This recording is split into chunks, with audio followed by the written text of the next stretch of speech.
Before single ball tips tonight, everybody already knows the storyline. Wemby, next face of the NBA, future of the league, the guy standing in the way, Jalen Brunson. If Brunson pulls this off, we're talking about one of the greatest turnarounds in modern NBA history. 21 years before the Knicks acquired Brunson, they won just 8 playoff games. Since he arrived, they won 35. Tonight, the Knicks walk into San Antonio as dogs. The Spurs are favorite. They're home. They got the phenom. They got the defense. They got the height. Here's one question nobody seems to be asking. What if the best player in this series isn't wearing a Spurs jersey? We're breaking down Game 1, NBA Finals, the Stanley Cup Final after Vegas stole Game 1, Scottie Scheffler's chase for a Memorial Three-Peat.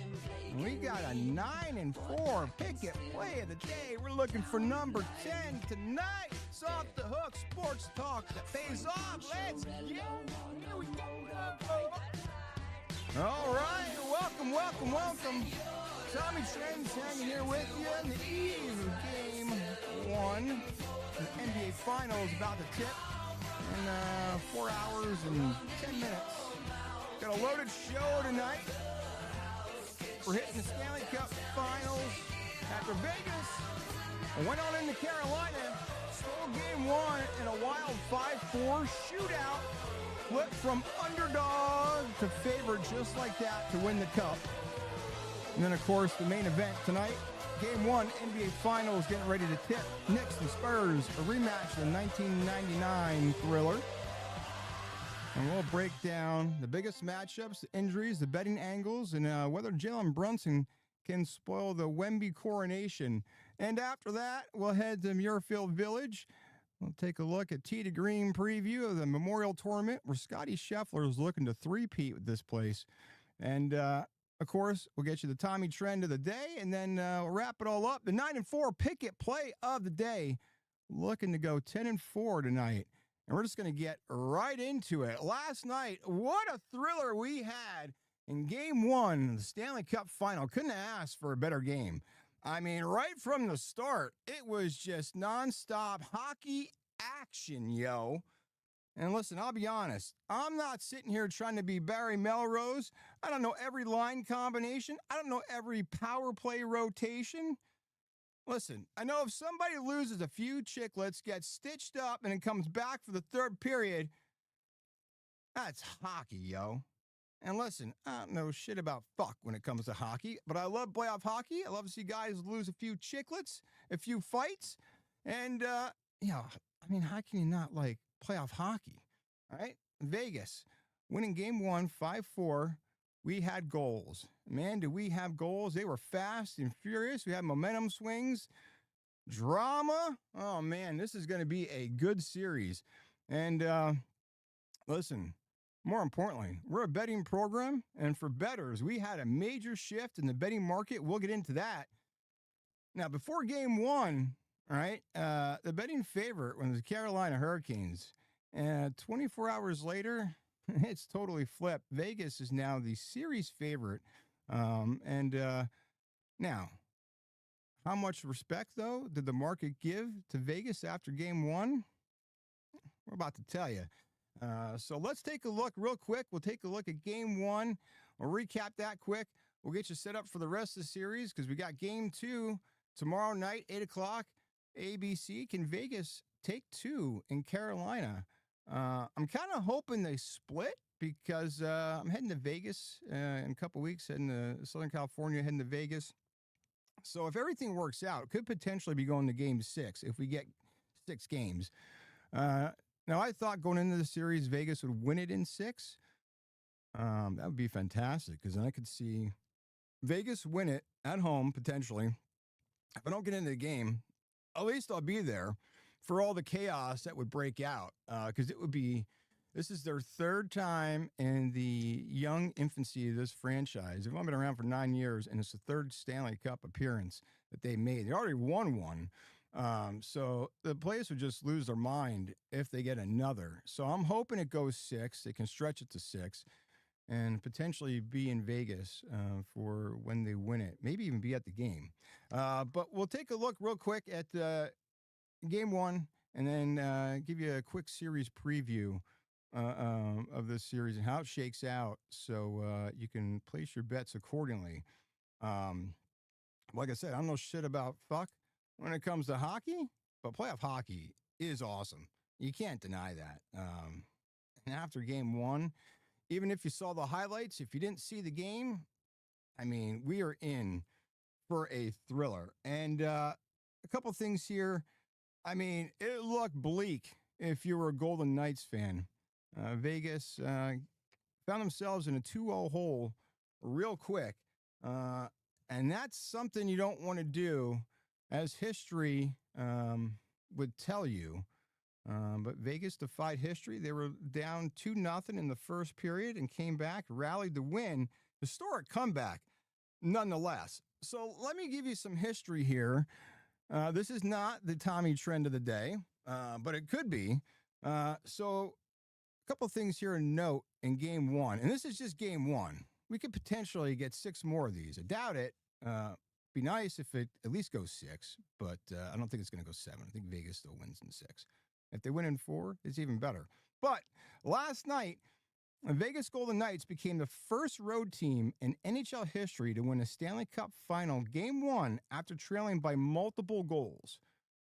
Prior to last night, teams were 0-55. Road teams were 0-55 in that same spot. So now Vegas defies history, and that record is now 1-55 for road teams. Game 1 of the Stanley Cup Final, losing by more than 2 goals, and is now 1-55.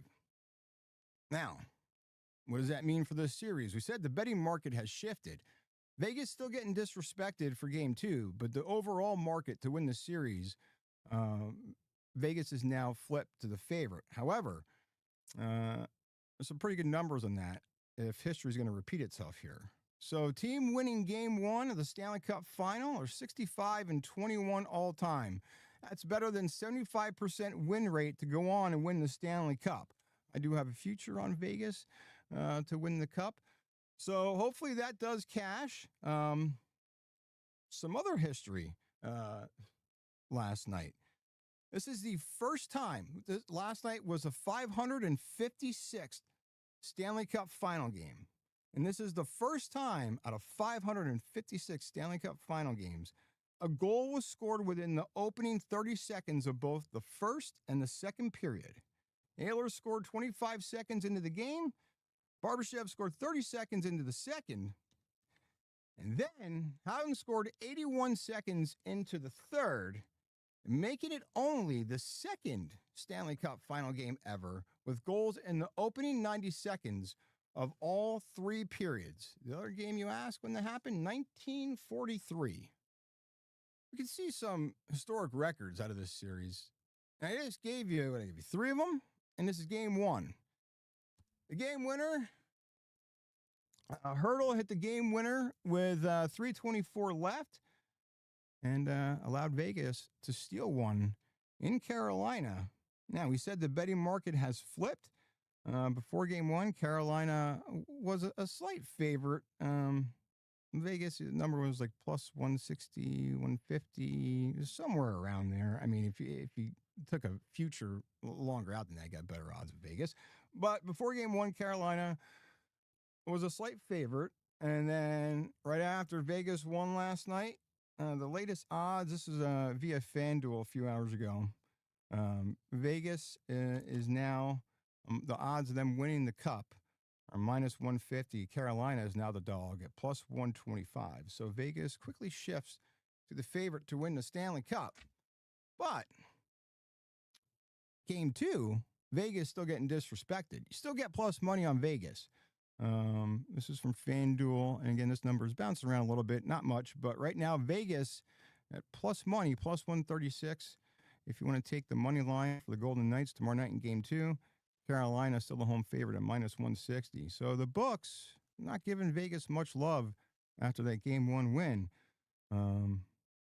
So see what happens. Is it going to be a split, or is Vegas going to go home up 2-0? Now, this is where it gets interesting, right? Even though Vegas may have stolen game one, and now the betting favorite, of course, to win the Stanley Cup, I don't think game one necessarily changed the storylines or potentially the biggest story in this series. And a couple of them here, there's a couple themes you can take away from this series.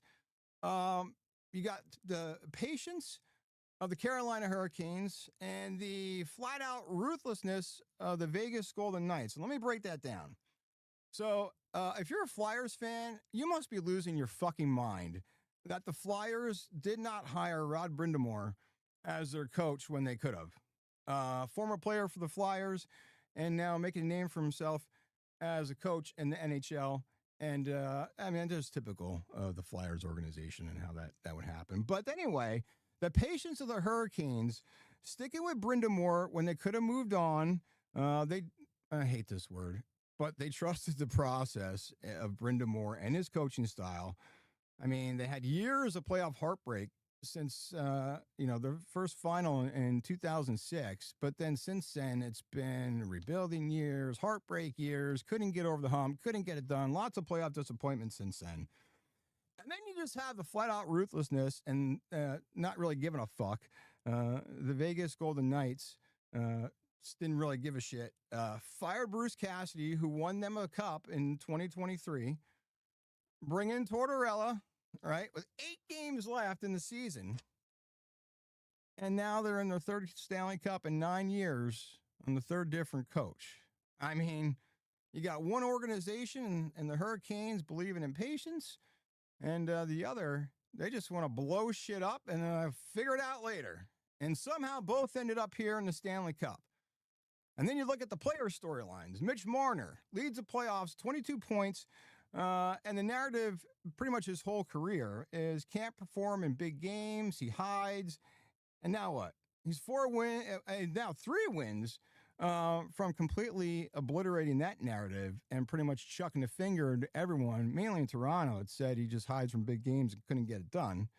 And then you have Taylor Hall, former number 1 overall pick, former Hart Trophy winner, career bounced around, and now he's one of Carolina's most important players. And then to me, the Mitch Marner story is fascinating.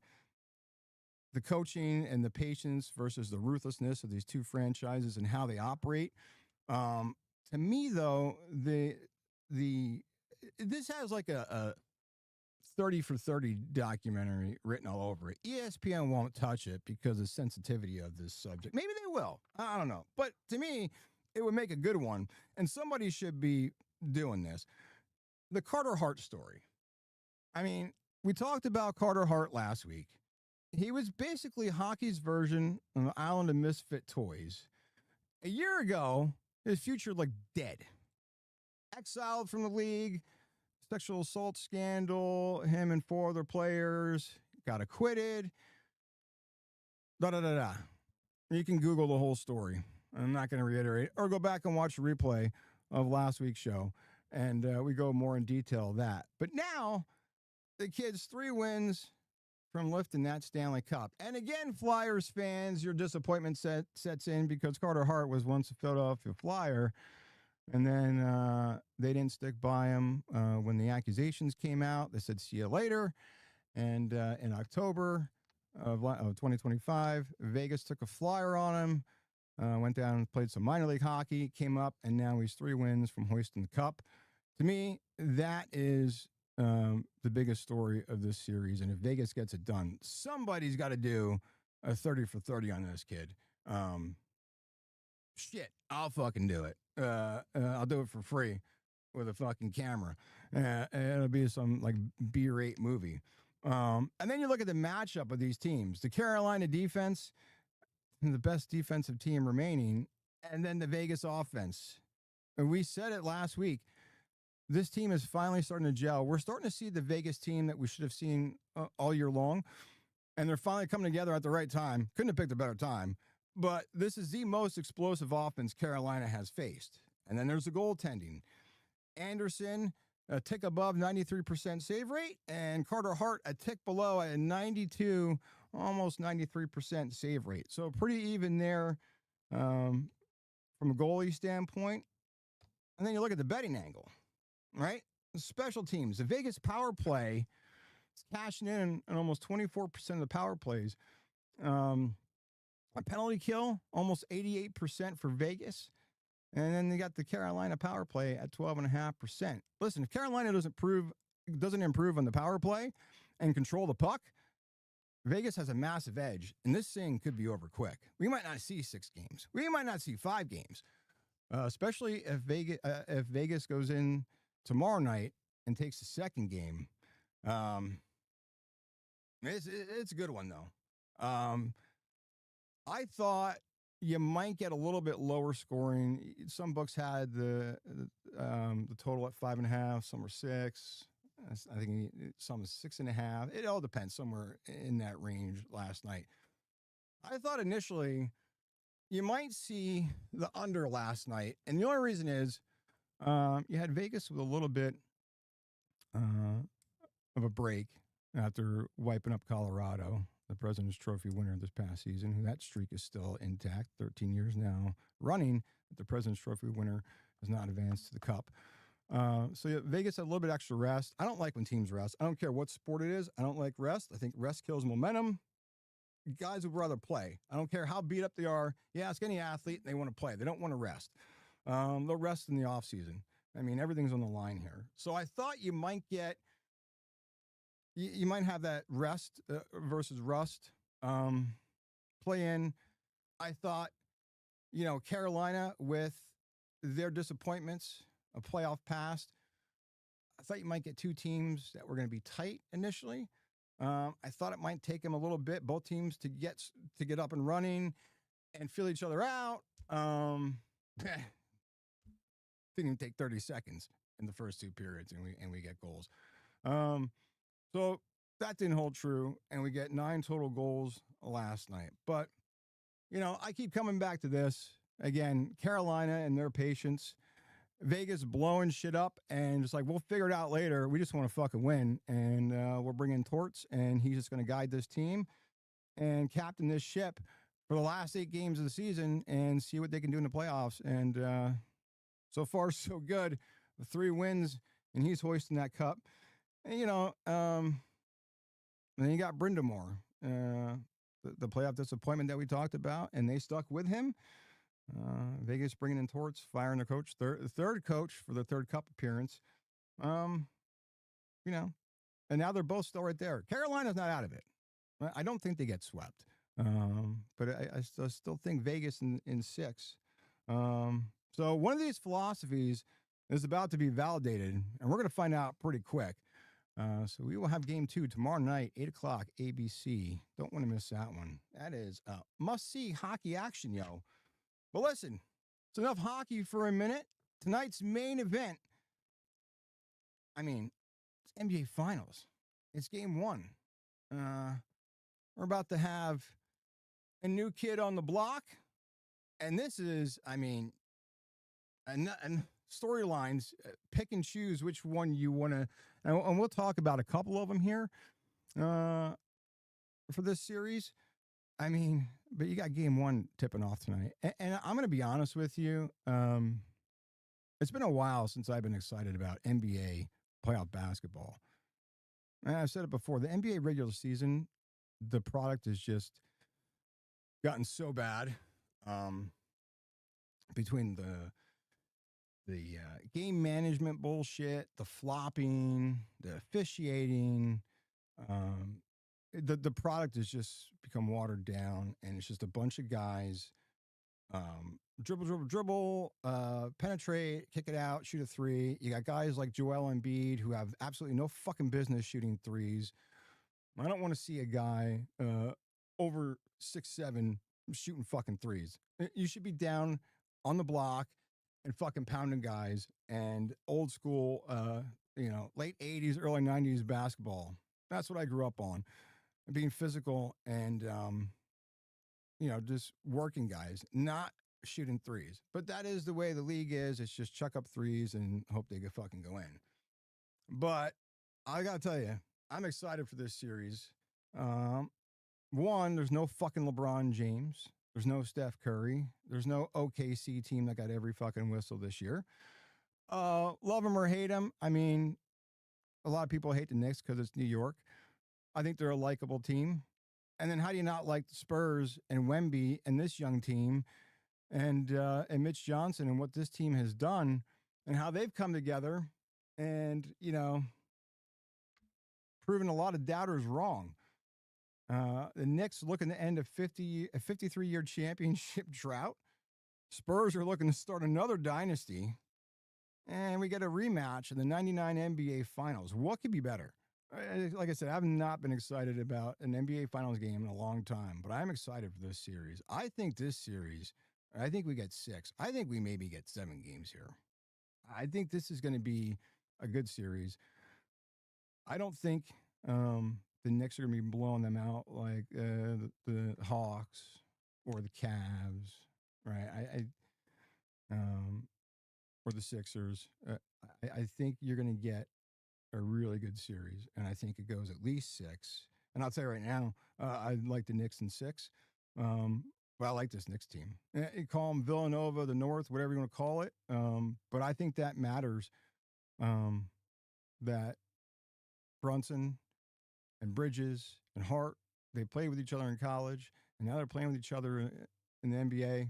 It means a lot. These kids have played a lot of basketball together, and they know their tendencies, and I think that helps. And it helped Brunson, I believe. I mean, Brunson was always a good player, but I think that helped a lot more in him getting comfortable when he came to New York.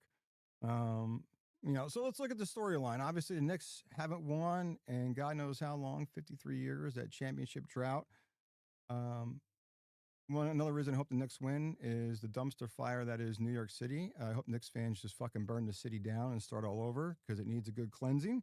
But Knicks' first finals appearance since 99. This would be their first title since 1973. They got an 11-game playoff win streak, 12-2 in the playoffs. Their losses are by combined 2 points. And as far as winning games, they're an average of 25 points in this 11-game win streak. And that is absurd. That this 11-game win streak has a total of 261 points. And it's just shy of averaging a 25-point win margin in their win streak here. Knicks. So the Spurs game, Spurs OKC going 7 games. The Knicks will become the first team in NBA history to face 3 straight opponents in a single postseason. Each of those opponents they face have come off a 7-game series. And that's a lot of NBA basketball to have for this to be the first time that happened. And then the Jalen Brunson factor. Like I said a few minutes ago, 21-year span without Brunson, they won 8 playoff games. Since Jalen Brunson, since he started in 2022, first game, October 19, 2022, against the Grizzlies at FedEx Forum, Jalen Brunson and the Knicks have won 35 playoff games, 35-23 in the playoffs. I mean, talk about franchise player, and, he is the glue that keeps this thing together. You get Brunson and completely flips the franchise around. And I'll tell you what, I don't care. It's talking about Walt, Clyde Frazier, and Ewing, and all these other people that walk through. Listen, this Knicks team, they win the championship. Jalen Brunson, just retire his number now before he's even done playing, and put his number up in MSG. You put the other stupid banners up there. Put his number right up there, and he'll be looked at as, I think, probably, if not the greatest, one of the greatest Knicks to ever walk through the doors of Madison Square Garden. I mean, how can you argue it? I mean, it's not luck. It's not just highlight reels. I mean, at some point, you got to know that this kid's legit. Stephen A. Smith doesn't think so. You can go back and listen to the last show. We played a 3-minute Stephen A. Smith clip where he's flat out disrespecting Jalen Brunson. And I wish more people will play that clip, and somehow hasn't circulated. But more media outlets should play it because that guy's going to be eating his fucking words. He already is, because Brunson's already here in the finals, and he thought he was a mediocre player at best. So, again, that's the Knicks, looking to get it done here and end that 53-year drought. And then you look at the Spurs. I mean, the Spurs, you lost Tim Duncan. You went 22-60 after losing Duncan. You drafted Wemby. You changed coaches. You went from 34 wins to 62 wins, and now they're back in the finals. And this is all before the Dallas Cowboys make another NFC Championship game. I mean, if I can bang on Cowboys and Cowboys fans, why not? But that's telling. So, and then you look at another storyline in this series, and there's tons, and we picked out a few. And then it's Brunson and Wemby, right? It's these two guys, really. But, I mean, both teams are deep. I think the Knicks are a little bit deeper. But if you look at Brunson's stats, averaging just a tick below 27 points a game, over just a tick over 6.5 assists a game. And against the Spurs, in the 4 years that Jalen Brunson has been with the Knicks, he's averaged almost 32 points a game against San Antonio. Nobody can stop him. I mean, he can't stop anybody on defense because he's like a fucking traffic cop and just waves you through. But nobody's stopping him either. And then you look at Wemby. A little over 23 points a game, almost 11 rebounds a game, and almost 4 blocks a game. Defensive Player of the Year. The kid's 22 years old. I mean, how long is it? This kid's going to be a dominant force for years. And he's looking to join Magic Johnson, Tim Duncan, and Kawhi Leonard as one of the youngest finals MVPs ever. And I think, unless somebody just plays their ass off on the Spurs, other than Wemby, Spurs win, I mean, he's got to be your MVP. Now, Knicks win, most likely Brunson gets MVP, but there's some other players, Anunoby, I could see Josh Hart maybe, and we'll get into that and who they're going to be guarding and how this is going to shake out with the Mitchell Robinson injury. We'll get more into that. But, I mean, 22-year-old kid and can be talked about in the likes of Magic Johnson, Tim Duncan, and Kawhi Leonard.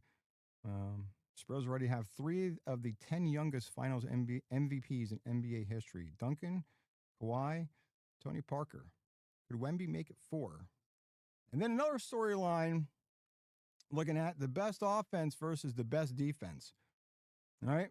So the Knicks, they are first in field goal percentage at almost 52%. And Brunson, his offensive rating, his first offensive rating is 126.3. Now the Spurs, from a defensive standpoint, first opponent field goal percentage, 41.3%. Wemby, first in defensive rating at 99.2. Something's got to give here, right? You got the Knicks and this offense just putting up points and this playoff run like we have not seen in the NBA probably ever. And you go back to the Lakers teams, the Celtics teams, the Bulls teams, the Pistons teams, and this Knicks team, I mean, their average winning margin is almost 25 points a game. I mean, this is absurd. And how they're just blowing teams out. And not once, but more than once. And then you got the Spurs and their defensive rating and how they play well together on defense. And there's just, I mean, something's got to give here, right? So you got the best offense in the league and you're getting the best defense in the league. What does that do for the total? I have no idea how these fucking bookmakers are making this the total points on these games. I mean, like I said, it's push or pull. Something's got to give here. And we said it, the Mitchell Robinson injury. Now this gets interesting because it gets weirder by the minute. So we were on here a couple days ago. It was a fractured pinky. Just seemed like it was whatever. It's pinky finger and it's day to day, and it'll be more like a game time decision. Now, more has come out. Say it's a boxer's fracture. He has had surgery. He's clubbed up. He's all wrapped up. I mean, his hand's wrapped like a lineman when they break a hand. I mean, there's no way he's going. He might not even play in game two. One reporter I heard on WFAN. I don't know who the reporter was, but in the press conference, he asked him like, "What did you punch?" And the whole room went silent. Obviously, didn't get an answer.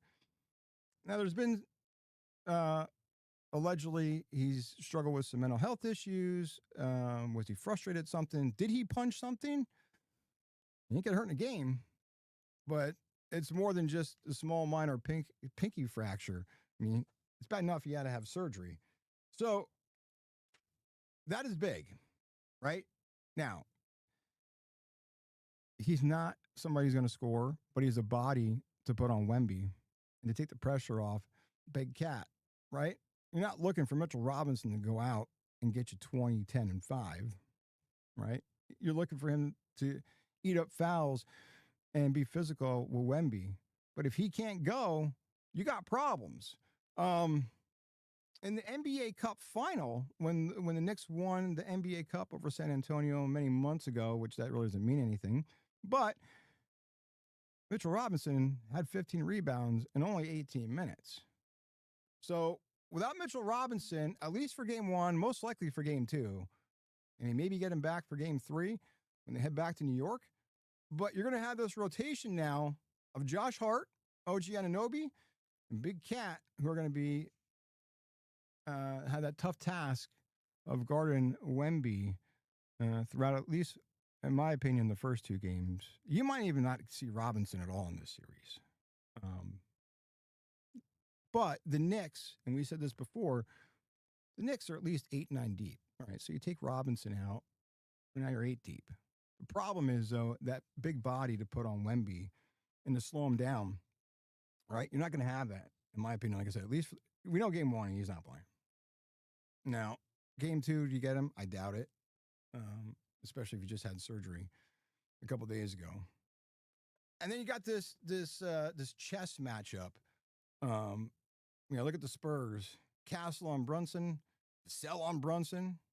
You force Brunson. You got to force Brunson to his right. You got to trap him. You got to make him pass.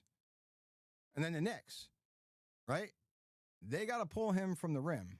And if you don't have another big body like Robinson to put on him, and you're rotating Josh Hart and OG Anunoby and Karl Anthony Towns, it could be a difficult task, especially if some of these guys get in foul trouble. You got to use Towns, you got to space it out, but you got to force Wemby inside. That's, in my opinion, the most tactical battle the Knicks are going to face. Like I said, I'm not expecting offensive production from Mitchell Robinson by any means, but without another big body to put on Wemby, that could be the difference maker here. Hopefully for Mitchell Robinson's sake, it's not, because Knicks fans would absolutely lose their fucking mind if it comes out that this guy just had an outburst and punched a cooler or punched a wall or whatever he did to break his hand a few days before the finals start. And then you have Landry Shamet. What the fuck? Landry Shamet is shooting the fucking lights out in the playoffs. The highest playoff three-pointing percentages in NBA history. Derek Fisher at almost 62%. Chris Middleton at 61%. Steven Jackson at 60.5%. And Landry Shamet an even 60%. And he's 81% from three over his last 6 playoff games. That is not a typo. 81% from three over his last 6 playoff games. That is unheard of. Is that going to continue? Highly doubt it. You can pretty much bank on he's going to go cold at some point. If it continues, and he's even shooting the 60% that he's averaging, the Knicks are going to fucking wipe up the Spurs. I don't give a fuck if they don't have a body on Wemby or not. But if you're getting 60% three-point shooting just from Shaman alone, and if he's anywhere close to sniffing this 81% and sustain that, holy shit. Yeah. It could get ugly. So let's talk about betting numbers. Like I said, we're a betting program, or at least try to be. The numbers for tonight: Knicks getting 4.5. Total sitting at 218.5. And now this money line number has jumped around quite a bit. 154, 150, 144. And you look at the splits. I believe this was DraftKings. As far as the Knicks, 52% of the handle and 52% of the bets are on the Knicks for game one. And 48% of the handle, 40% of the bets on the Spurs. Money line, 63% of the handle on the Knicks, 54% on the bet. So public is all over New York. And yeah, this might be a Pikkit play of the day. Stick around for that. Help us get to 10-4 on the Pikkit play of the day. Could this be the one? See? But public is all over New York. You can't argue it. I think the Spurs are a good team, but I think this Knicks team is rewriting the history books in a lot of different ways. You know, we could see a lot more from them, regardless if Mitchell Robinson plays or not. Now, a couple trends or stats here. This is not the Tommy trend of the day, but if you're looking at a pro Spurs trend, if it helps you make you feel better about a Spurs bet, maybe a future that you took. Game one favorites are 10-2 straight up, 9-3 against the spread. And as far as home favorites in the finals home favorites are 24-11-2 against the spread. Now, if you're betting the Knicks, like the public is, you got a future on the Knicks, I'll help you feel better about those Knicks bets before we tip tonight. Teams coming off a sweep, the Knicks, right? Sweeping the Cavs. So teams coming off a sweep and facing a team coming off a Game 7. The team coming off a Game 7 series, they're 3-14 straight up. So that is a heavy, heavy favorite leaning toward the Knicks. Knicks won 11 straight playoff games. They beat San Antonio twice in the regular season, which I don't really know if that means anything. Playoffs are a whole different animal. It means something, but I don't think it has that much weight. And one of those wins was to win the NBA Cup. To me, the bigger trend or the bigger lean toward New York is teams sweeping their opponent in the previous series and then matching up with a team that went 7 games and coming off a 7-game series. And that team that played the 7-game series is 3-14 straight up in game one. Numbers don't lie. I'll give you one more, and it's not the Tommy trend of the day. Although it could have been, because this is an even, I guess, a bigger reason if you like the Knicks like the public does. And I can't take credit for this, but if anyone goes to VSiN and reads the articles there, Steve Makinen is like a stat guru. And I'd go through all these numbers. I like numbers. I like looking at trends and how things fare. Now, a lot of people argue, well, those fucking trends, the same guys are on the team. I get it. But the numbers, there's truth to the number, regardless of if the teams have changed over time, players aren't there anymore, it's a new coach, all that shit. But there's a reason to that, right? Same thing when you look at the NFL and teams off a bye, right? Might not be the same team, but there's something to be said about that. Might not even be the same coach. But anyway, so this stat, now listen, and I'll repeat this, but you got to pay attention. Outright winners in NBA Finals games, okay? 62, 3-3 against the spread. That is cashing at over 95%. Outright winners in NBA Finals games are 62, 3-3 against the spread. That means 95, or better than 95% of the time. Not only are they winning outright, but they're covering the fucking spread too. 95% of the time. So what does that mean from a betting standpoint? Right?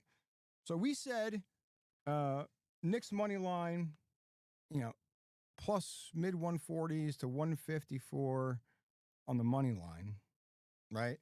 Let me give you. I'll pull up a book right now. Um, let's take a look at Pikkit.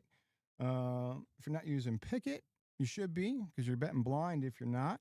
And we are powered by Pikkit here. But if you have the Pikkit app, you can go to the events page and you check out the NBA games and you can sync your book and it tells you um, the big.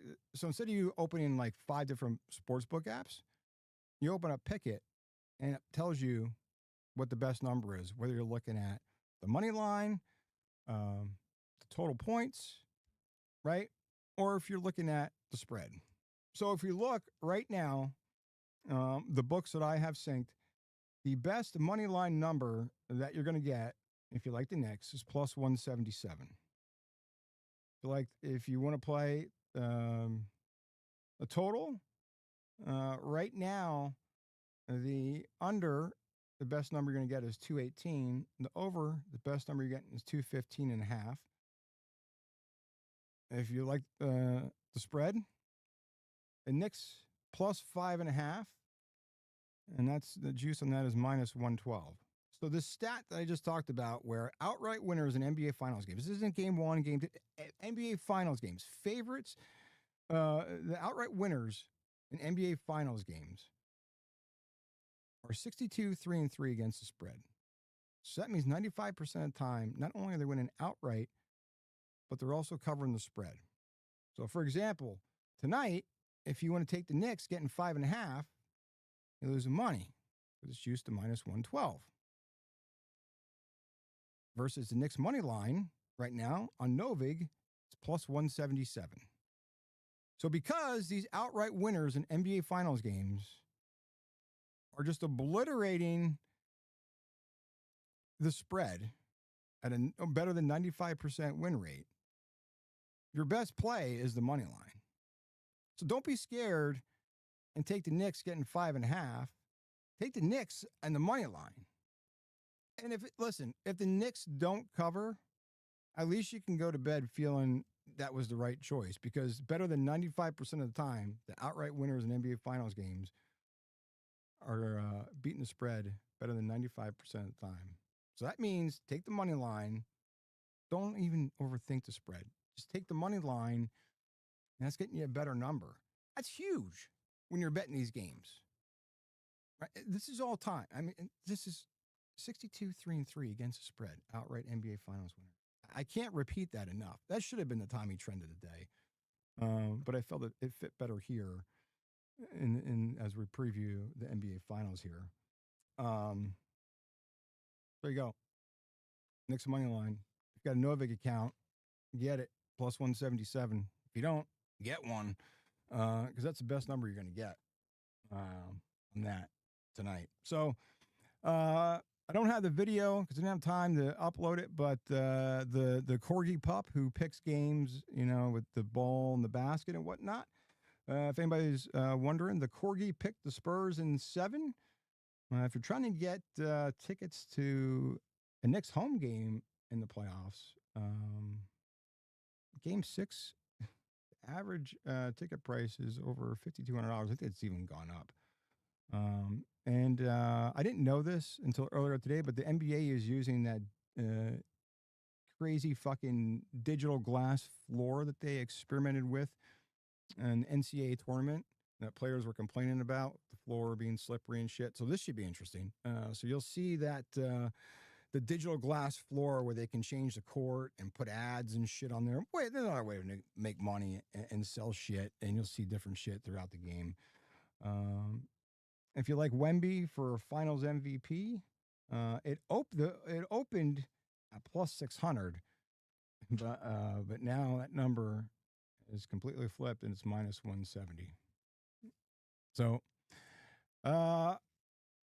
wrapping up here before we move on to the Memorial Tournament. Knicks got the momentum, but you can't look past the Spurs and what they've done. They got the best player in Wemby, of course. Knicks best offense, Spurs best defense. Like I said, it's a push or pull. Something's got to give here. Knicks looking to end that miserable 53-year drought of not winning a championship, and the Spurs looking to start yet another dynasty. Again, before the Cowboys will ever start one. It's amazing. So it starts tonight in 3 hours and 25 minutes till tip off. Like I said, I think the Knicks win it in 6. And we'll be back here on Friday. We'll have more hockey. And we'll talk about this game 1. And then we'll get game 2 on Friday night. So we'll tee it up for that. And we'll go from the bright lights, big city of NBA Finals game 1. And we'll get you to one of the toughest tests in golf. As they're about to tee it up tomorrow over there at Muirfield Village in Dublin, Ohio. Not Dublin, Ireland, but Dublin, Ohio, for the Memorial Tournament, of course, the Jack Nicklaus tournament. This is probably one of my favorite tournaments to watch, because this is another tough test, another physical and mental test that these guys are going to face all weekend long at the Memorial. Maybe not Scottie Scheffler, because he's looking to three-peat this fucking thing. But it's a tough test, and I love watching this every year. This is gonna be a good one. This is one of the biggest events of the year on the PGA Tour. This is the 50th play-in of the Memorial Tournament, and it is one, like I said, one of the toughest tests on tour. The way this course plays, and we'll get into that. It is a signature event, the non-major, but it's a signature event. So all the big boys will be out this week. So the guys who sat out last week, or maybe the past couple, I don't know. Rory, what's he played, like 3 fucking tournaments this year? Who gives a fuck? He ain't winning this fucking thing. But the field is loaded, and this is a course where your mistakes are going to get exposed real quick. But before we break down the Memorial, just a quick recap of Charles Schwab. It's rare that you get a golf playoff, and we had a good one last week. And we said it. Now, listen, we're on a little bit of a run here. We did cash some golf picks, took some live bets. We also called the winning number under par. We said at Aronimink, I said it's going to be around 10 under, and Aaron Rye won it at 9. We're on here last Saturday on moving day. I said low end 13, maybe 14, maybe could get as high as 16, depending upon how the conditions played out, if they got rain or not. And the course continued to play firm and fast and challenge guys the final 2 rounds on Saturday and Sunday. So that winning number was 12 under, and I said the low end is 13. So we're right there. And a little bit of a hot streak here with some of these golf picks, and giving you and guys that we mentioned that would be in it in contention, we're right there. If you go back and listen to the show from last Saturday, we called those guys. We said Smalley was going to be there. Hideki was there. Henley was there. We said if Fitz Henley, sure as shit, he won. Didn't have him initially, but took some live betting on Henley and still got a good number. But Henley birdied his final 4 holes on Sunday. 1, not 2, not 3, birdied the final 4 holes, 4 straight birdies to shut the door, forced the playoff, and picked up his 2nd win of the season, 5th PGA Tour victory of his career. And I mean, so I saw a bet. I think it was somebody posted on DraftKings. Betting market react. I'm telling you, if you're not live betting golf, you're missing out, because you'll get some of the best numbers live betting golf. And again, if you watch a tournament and see how guys are playing, you can get some good numbers, even just placement numbers. But I better put 3,000 on Henley at plus 2,000 before the tournament, and that ticket paid 60,000 cash. But here's what's crazy. During the final round, Henley, and I believe this was DraftKings, he drifted all the way to plus 1150 live. 1150 to 1 live. I mean, hell of a number for a live bet, because he was moving all over the place. And then he goes and birdies his last 4 holes, wins the tournament in the playoff. And that pretty much sums up live golf betting. But, last week we shit the bed with Fowler and some other picks that Fowler didn't make the fucking cut. So you're either ripping up your ticket from last week or you're framing it in the living room, depending on who you had, if you had Henley. So what does this mean, though, for Russell Henley? And we said last week that course fit him well. And I have a feeling we're going to break down this week, and his name's going to be mentioned. It is one of the biggest stories of 2026 of what he did last week on one of the most difficult courses these guys face every year. The course isn't long, but it makes you think. It's a mental and physical challenge, just like Aronimink. Experience matters. We said it. And you got to be patient, and you got to be methodical. And these veteran players like Henley, you saw it. Those guys were right there all weekend long, except for guys like fucking Fowler. You got 7 players already won multiple times this year on tour. It'd be Henley, Scheffler, Rory, Cam Young, Justin Rose, J.J. Spahn, Chris Gotterup, and even more impressive, all the 2025 major champions are already winners again this season. So stars are starting to show up. And then you had the Ben Griffin story from last week. He almost made a run at repeating last week, but didn't quite get there. And it kind of got lost in celebrating Henley, and hats off to Henley. But Ben Griffin made a hell of a charge and a huge performance, a final day to make a charge and make it interesting for sure. Nearly stole the tournament, nearly repeated last week, which that's tough as hell to do.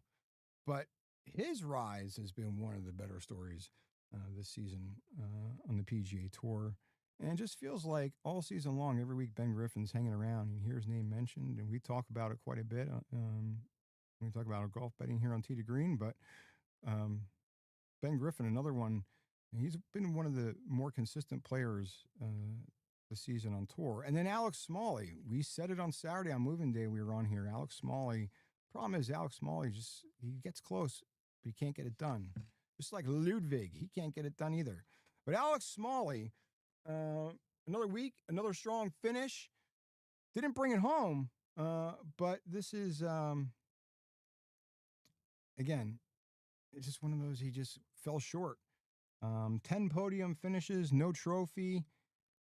I mean, at some point, I don't know, did he piss off the golf gods? Somewhere, some way, somehow, you feel like the golf gods are going to bless him with a victory. I mean, he's right there. He just can't keep it together for all 4 rounds. And he, again, a putt drops differently, approach shot play is different. And you're probably talking Alex Smalley as a winner over Russell Henley. He's that good. And so is Henley. I'm not taking anything away from Henley, but Alex Smalley, another one who's been consistent. And if you watched, even as a casual bettor, if you watch golf, you'll see his name consistently pop up this year on tour. But enough of last week. It's in the past. Memorial Tournament is this week. And like I said, it's one of the toughest and funnest tournaments to watch on tour. The Texas two-step is over, and now we head to Dublin, Ohio. Not much in the barren wasteland of the state of Ohio, but we do have the Memorial Tournament, the 50th edition of the Memorial Tournament, and it's the crown jewel in the PGA Tour schedule. Again, it's a signature event, but it's a non-major event, so all the big boys will be here in this signature event. The players have a lot of respect, because it's Jack too, but the players love playing it, and it's a tough course, and it's going to challenge these guys. Being that it's a signature event, there's only 72 players. There's no alternate field, no weak side, and you got everybody here showing up this weekend. Purse is around 20 mil, and the winner gets a cool $4 million in cash. So because it's a signature event, only the top 50 in ties make the weekend here for this one. That's pretty brutal. And, half the field isn't sneaking through. So you got to be on your game. And there's a little room for error here because of that cut line. So, one of the things to note here from a betting perspective, 7 of the last 10 winners of the Memorial started the week at plus 2,200 or shorter odds to win this. So if you're looking for that long shot at, I don't know, plus 8,000 or something, the likelihood of that happen is not on your side. Since 7 of the last 10 winners were 2,200 or shorter odds to win this. 4 of the last 5 were even shorter than that. So what does that mean? Like I said, the long shots that you typically take a flyer on some of these typically don't win here. Again, smaller field and that cut number is brutal. So you're not getting half the field making it. And you'll see historically the elite players are the ones you're going to see top 10, top 20 here. And I mean, Scheffler, he's looking to three-peat this week. I mean, it's tough to do. It's a tough course. This isn't TPC Craig Ranch where it's a bomber's fest and guys are scoring. It's not that. It's just Scheffler just knows how to play his course, and these elite players stand out here. So a couple things to note here on Scheffler. Like I said, looking for the third straight tournament win here. Now, Tiger did do that. He had 3 straight wins at the same PGA event 6 different times, and only 5 other players have done it once. So this is elite company that Scheffler could be joining here. And that stat goes back over the last 60 years. So the last 60 years, Tiger did this 3 straight times, 3 straight wins at the same PGA Tour event 6 different times. And 5 other players have done it once in the past 60 years. So elite company possibly for Scheffler here if he gets it done. We look at course history. I mean, like we said, this course is just ridiculous. The best cumulative score at Memorial over the last 3 years was Scottie Scheffler, 24 under. And then here's a drop off, right? Scheffler was 24 under. Yeah, Morikawa, 9 under. And Straka at 7 under. So, I mean, he's lapping the field here. I mean, what a huge disparity in the number. Nobody else got remotely close to that number. He just knows how to win here. I don't know what it is. And maybe just comfortable here, but when we look at how the course plays, it's a par 72, and it's just shy of 7,600 yards. It is long, it's demanding, it's punishing. So again, another tough test. This course was renovated in 2021, and since the renovation, the scoring has become noticeably tougher here since that renovation. Now, the average winning score since renovation is around 10 under. So what does that tell you? It's just like we said last week, Colonial and Adirondack, not a birdies fest. It's not a birdie fest, and it's not you're just going to grip and rip it off the tee. This is survival golf at this tournament. Looking at just narrow landing areas for these guys, it's forcing these guys to hit quality shots from tee to green because of these narrow landing areas. So they can't miss. The miss, you can't really miss much here. Their approach shots, again, demanding, just like we saw last week. Greens are fast as fuck. I mean, you got trouble everywhere. Water comes into play on 13 holes. So all but 5 holes have water. 68 bunkers, and you miss in the wrong spot, you're scrambling for par immediately. Off the tee, this is one skill that just keeps showing up over and over. It's driving, but it's not distance. It's the complete driving from tee to green. So last year, top 3 finishers all ranked the top 4 in strokes gained off the tee for the week. And that tells you a lot, right? And then you look at, so not only is it off the tee and the complete package, it's not just the distance, like I said, it's the complete driving accuracy off the tee. That's one thing. Then you get into your approach play. Same thing as last week in these approach shots. To me, the approach play here matters more, and that's king when it comes to playing Memorial. Quality iron players you're going to see are going to do very well here throughout the weekend. So who is that? Well, I mean Scheffler, right? Just Scheffler in every category. I'm not going to just Scheffler for everything here. I mean, he's looking to three-peat. But outside of Scheffler, Sepp Straka, Justin Thomas, Colin Morikawa, Ludwig again. He ain't going to get it done. He's just he's a nice play. He's a great player. Um, the ball well. Something I don't know what it is. He can't finish. I think eventually he'll get it done. It's just I don't know. But you're going to see those are the names you're going to see doing well here. And we said it too. Scrambling is going to matter here. When you miss the greens, you better have a short game here because bogeys will be coming fast and furious, especially with these fast greens. So scrambling and bogey avoidance here is big throughout the weekend, and how you're playing around the green. So hopefully your short game is firing on all cylinders this weekend because you're going to need it.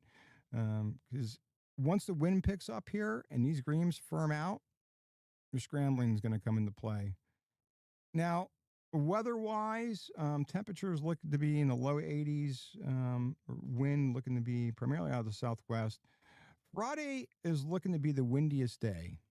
And that could be one of the most difficult scoring days as of right now, forecasted weather. So Friday looks to be tough on scoring.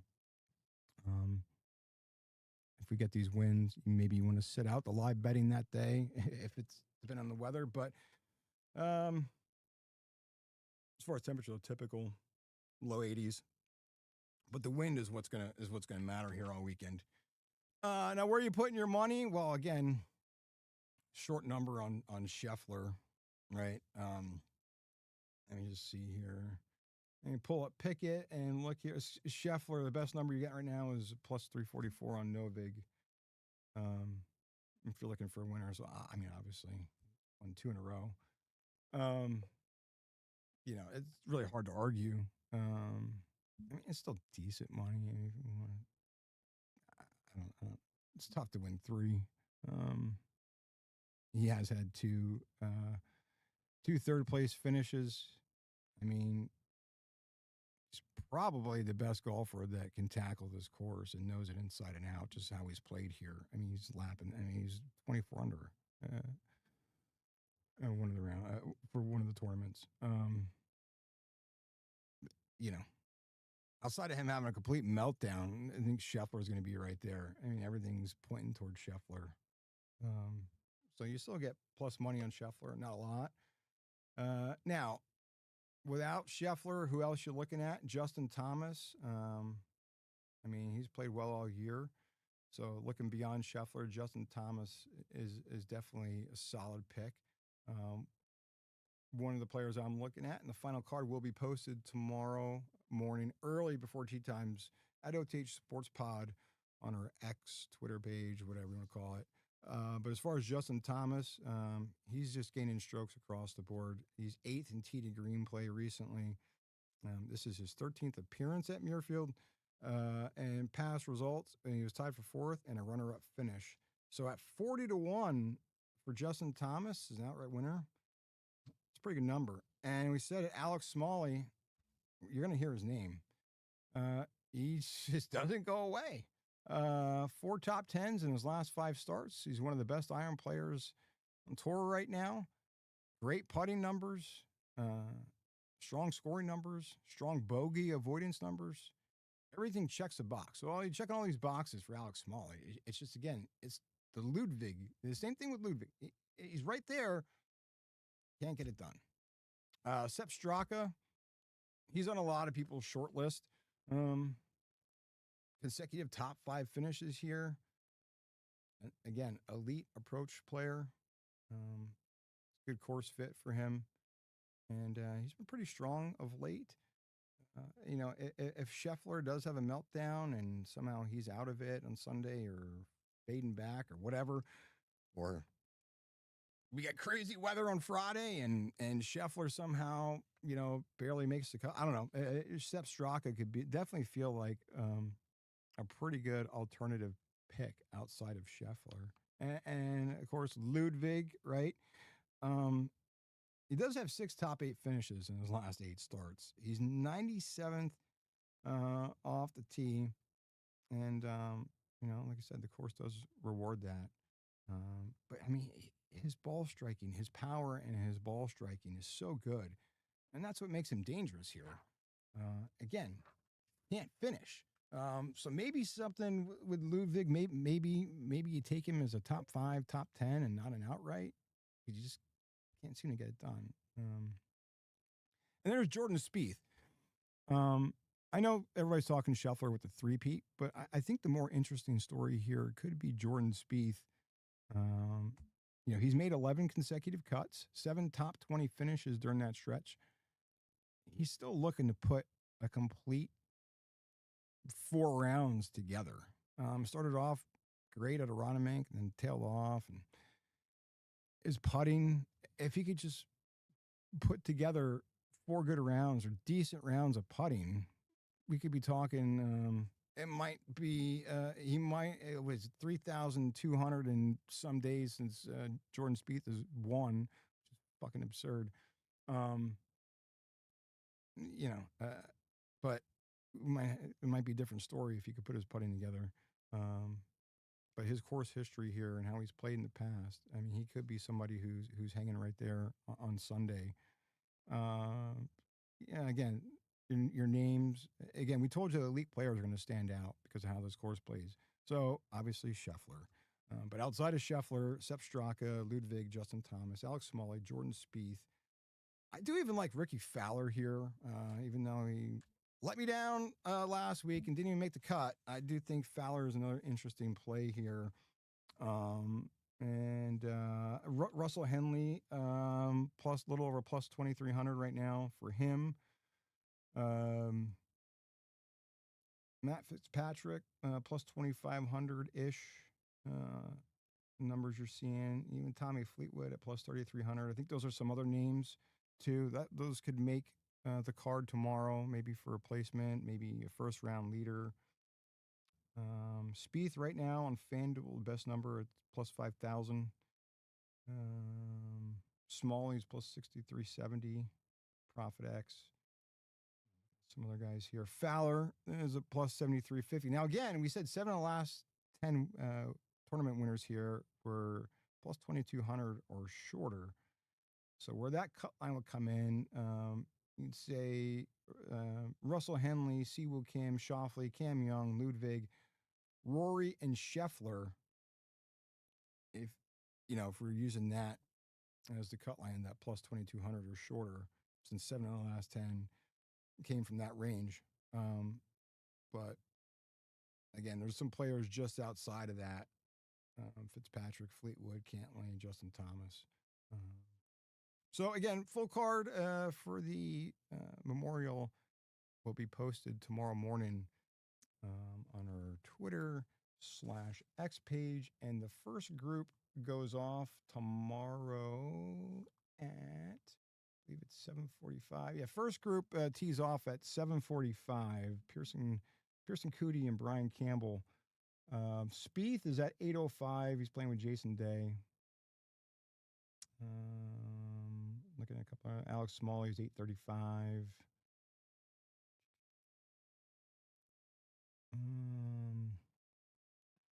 Tommy Fleetwood 10:10. Justin Thomas 10:25. He's playing with Rory.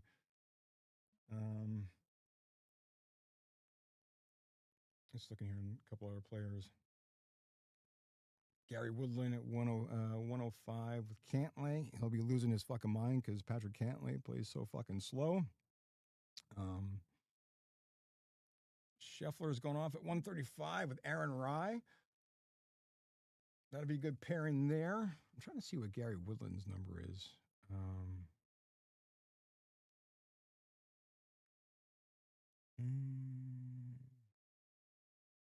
Gary Woodland, damn, plus 9,800. I think I'm pass on him. Watch him win. I hope he does. So again, first group's going off at 7:45 tomorrow morning. I'll make sure the picks are posted probably like 6:37. I'll get you time to take a look and tail us, fade us, whatever you want to do. But at least you can see what we're doing because we said it from the start. We're going to be transparent with our picks, and that's part of the whole partnership with Pikkit so that we can be transparent and you guys can track us and follow us on Pikkit. So at the end of the day, I mean, it's really one question with Memorial. Who's going to stop Scheffler, or can anybody stop Scheffler? Looking for a three-peat and be part of that elite company here with his third straight title at Memorial. I mean, got the best cumulative score at this event the last 3 years. Best player in golf right now. Lap in the field pretty much. And it's a good course fit for Scheffler. But it's golf. And it's a funny way of humbling you. And you got to put 4 good rounds together. We saw Russell Henley down the odds board. He slid and still won the tournament. That's why they tee it up. That's why we watch. And I can tell you, I'll be glued to the TV all weekend watching Muirfield Village and see how this plays out, along with NHL playoffs, NBA. So lots of good shit to watch this weekend. If you're a sports fan, want to throw some money around too. So it should be a good weekend of watching here for sure. And hopefully we don't get too crazy weather on Friday. But that's the Memorial breakdown. Before we get to the Pikkit play of the day, since I gave you a shit ton of trends, and it's not the Tommy trend, we do have the Tommy trend of the day. And don't have a baseball topic because, to be quite honest with you, I haven't even had a chance to look at baseball plays today with golf and NHL and NBA Finals starting tonight. Baseball is taking a back seat. But for the Tommy trend of the day, we're going to Major League Baseball. Now, my Dodgers, the 2026 Dodgers, have now played 61 straight games to open the season without going to extra innings. Not one inning of bonus baseball for Dodgers games this year. Through 61 games to start the season. That's rare. But you'd think that'd be the record. That's not the record. The 1899 Brooklyn Dodgers opened the season with 73 straight games before finally needing extra innings. And that's not the record either. The all-time record belongs to the 1998 Boston Red Sox, who went an unbelievable 98 straight games before playing their first extra inning game. That is crazy. So if the Dodgers are going to beat that streak of 98 straight games, it's the 2005 Red Sox went 98 straight games. The 2005 Boston Red Sox went 98 straight games before playing their first extra inning games. So the Dodgers are going to beat the 2005 Red Sox streak of 98 straight games before extra inning baseball. They got some work to do if they're going to take that title away from that 2005 Red Sox team. But anytime you're looking at a record that's stood for 21 years now, and then the second best is 1899, that's something pretty unusual. Do they go another one tonight and make it 62 straight games? Oh, we'll find out. But that is the Tommy trend of the day.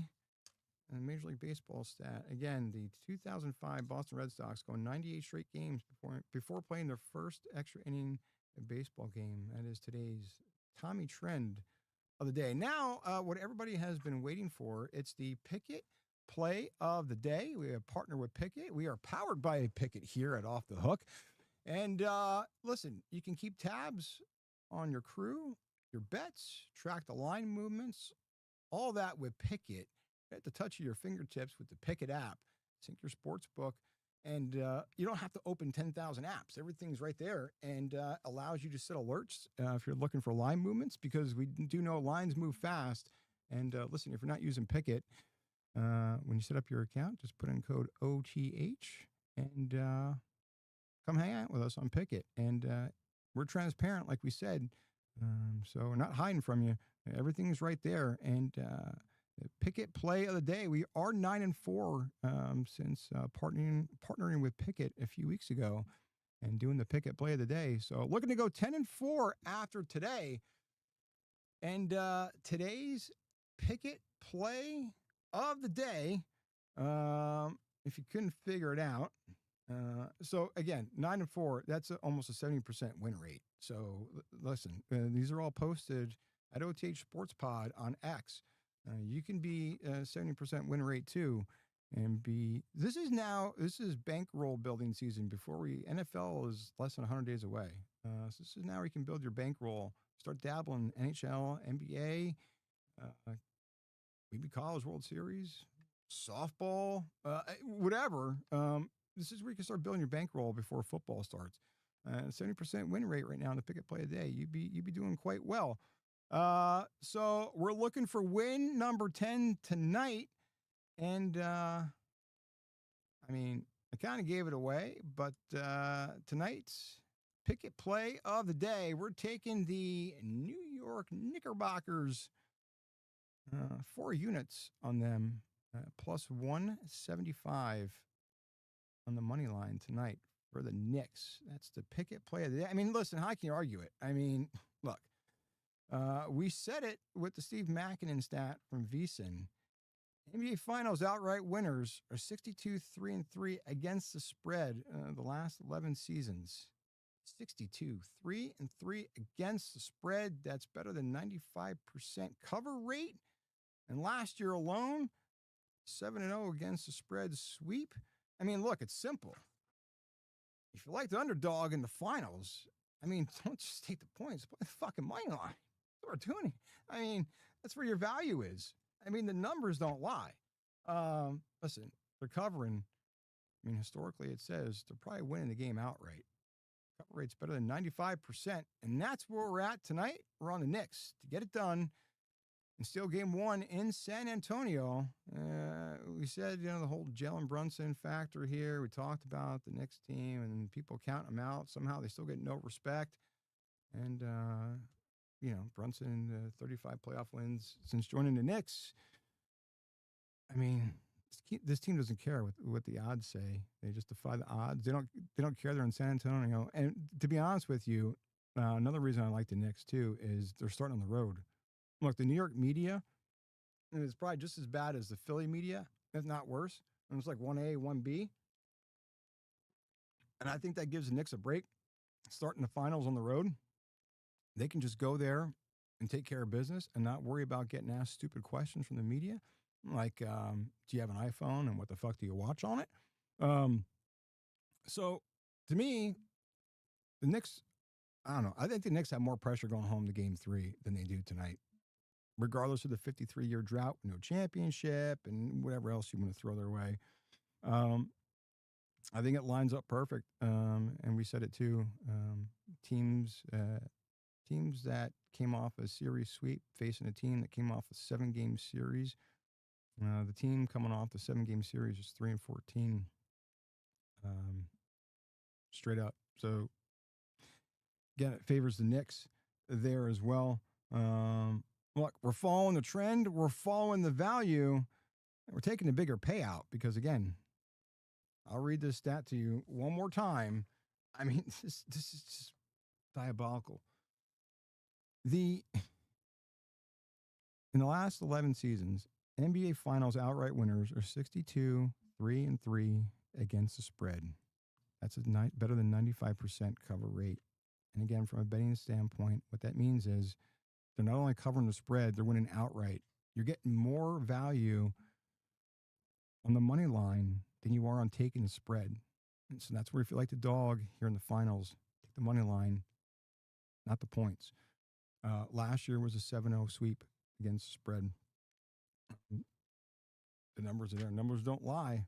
So we're on it. Knicks plus 175 tonight, stealing game 1 for the Pikkit play of the day. Look, pick it, track it, talk about it, and let's cash this fucking thing tonight. Let's get it done. Let's get to win number 10. Let's go 10-4 on the Pikkit play of the day. And let's make you guys some money, because that's what I want to do here. We make you guys some money, beat the books. We said it's bankroll building season here. And that's what we're trying to do. And as well as being transparent. So, hey, look, pick it, drag it, cash it, we'll talk about it. And it's all on Pikkit. And that's a Pikkit play of the day. Knicks, money line, plus 175 tonight. That's a wrap for us tonight. NBA Finals Game 1 starting in less than 3 hours now. Went through the Stanley Cup Final. Get you caught up on that. Of course, we talked Game 1 NBA Finals. Gave you the preview on the Memorial. And Scheffler looking to join Elite Company. And a three-peat done this week at Memorial. That's tough. We'll see if he can do it. That card will be posted tomorrow, early morning, at OTH Sports Pod on X, Twitter, and, of course, the Pikkit play of the day, because here at Off the Hook, we are powered by Pikkit. It's the Knicks money line. Money. Knicks money line, plus 175 tonight. Hey, listen, if you got value out of me rambling here for like an hour and 20 minutes, hit the like button, hit the subscribe button, ring the bell, subscribe to the channel, hit us up on X, give us your favorite play, nominate a clown of the week, give us something for Off the Rails, some crazy shit you saw on the internet. I don't know, say hi, whatever. We're trying to build this thing, and we're trying to beat the books and help you guys beat the books and put a little extra cash in your pocket. That's what we do, and have fun doing it. Like I said, full card for the Memorial Tournament posted tomorrow morning at OTH Sports Pod on X. Big thanks to everyone hanging out here tonight and everyone who's going to watch the replay over and over and fast forward, rewind, whatever. And, of course, my boys Mookie and Nash, they're like the so-called producers, even though they're like hanging out, eating a bone and looking out the door because they want another walk. But for all of us here at Off the Hook, listen, let's cash somebody's ticket. Pikkit play today, Knicks plus 175 and a money line. We'll get to the golf picks. Let's just cash some tickets tonight. All right. Good luck on your bets tonight. We'll cash some tickets. We'll beat the books. And we'll see you guys at the window.